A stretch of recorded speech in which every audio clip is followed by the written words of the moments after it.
एक खबर थी। अब जरा दूसरी खबर की तरफ चलते हैं और इंसानी बुनियादों पर मुख्तलिफ मालिक जहां इमदाद की कोशिशें कर रहे थे, लेकिन गजा के अंदर क्या हो रहा है, मुतासरीन के लिए कई लोग सामने आ रहे हैं और ये वो तमाम लोग हैं जो अब तक उन लोगों को खाना खिलाने का काम कर रहे हैं जिनके पास इस वक्त कुछ भी नहीं बचा है सिवाय बमबारी के। वो कुछ देख नहीं पा रहे हैं। जुनूबी गजा में हजारों अफराद की इमदाद की जा रही है। रोजाना 2000 लोगों के लिए खाना पकता और ये कोई और नहीं, जुनूबी गजा के कस्बे बनी सहेला के एक घर में जमील अबू आसी और उनके कजन हैं जो रोजाना बड़े पैमाने पर पतीलों में खाना पका कर मसरूफ नजर आते हैं। जमील अबू आसी माजी में घर में खाना पकाकर सप्लाई करते थे, मगर 2014 में गजा पर इजरायली जारियत के बायस उनका जो किचन था वो तबाह हुआ। इसके बाद वो मुख्तलिफ अंदाज से काम करने लगे।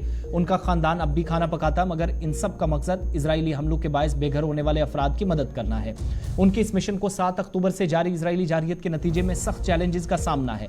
अक़वाम मुत्तहिदा के मुताबिक 7 अक्टूबर से जारी इजरायली बमबारी के बायस अब तक 10 लाख फलस्तीनी बेघर हुए हैं, जिनमें मुतअद्दिद जुनूबी गजा मुंतकिल हुए हैं। हर रोज जमील अबू आसी का खानदान 2000 खाने के डिब्बे तैयार करता है जो खान यूनिस यानी जुनूबी गजा पहुंचने वाले अफराद को फराहम किए जाते हैं। और इस बीच जमील अबू आसी ये भी बता रहे हैं कि वो अपनी सुबह का आगाज लकड़ी की तलाश से करते हैं क्योंकि खाना पकाने के लिए गैस दस्तयाब नहीं है। इजराइल ने 7 अक्टूबर के बाद गजा के लिए ईंधन या गैस की जो फराहमी थी वो भी ब्लॉक कर रखी है। जमील अबू आसी ये भी बताते हैं कि कई बार लकड़ी की तलाश खतरनाक होती है और जमील अबू आसी के मुताबिक उनके कजन्स ने कामों को तकसीम करके और आसान किया। एक फर्द प्याज काटता है, दूसरा खाने तैयार करता है, तीसरा उनके खानों को पैक करता है। ज्यादातर पकवान चावल दाल पर मबनी है और फरीक गोश्त भी इनमें शामिल होता है, मगर अब चूंकि इसका हुसूल मुश्किल हो गया है, सप्लाई बंद है, इसलिए ज्यादातर गोश्त की दुकानें इसराइली बमबारी के बायस तबाह हो गई हैं, तो उस वजह से भी काफी ज्यादा मुश्किलात पेश आती हैं। लेकिन जो फलस्तीनी शहरी गजा के जनूबी हिस्से में मुंतकिल हुए हैं, स्कूलों में पनाह लिए हुए हैं, जमील अबू आसी के मुताबिक इन स्कूलों में रहना बहुत मुश्किल है। वहाँ बुनियादी सहूलियात दस्तयाब नहीं है।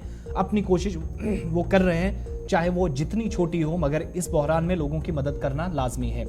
अबू आसी ये भी बताते हैं कि नई इजरायली जारियत ने माजी याद दिला दिया और अबू आसी के मुताबिक स्कूलों में रहना इतना मुश्किल है क्योंकि उनको भी अपने घर से जब निकाला गया था तो ऐसी ही सूरत हाल थी।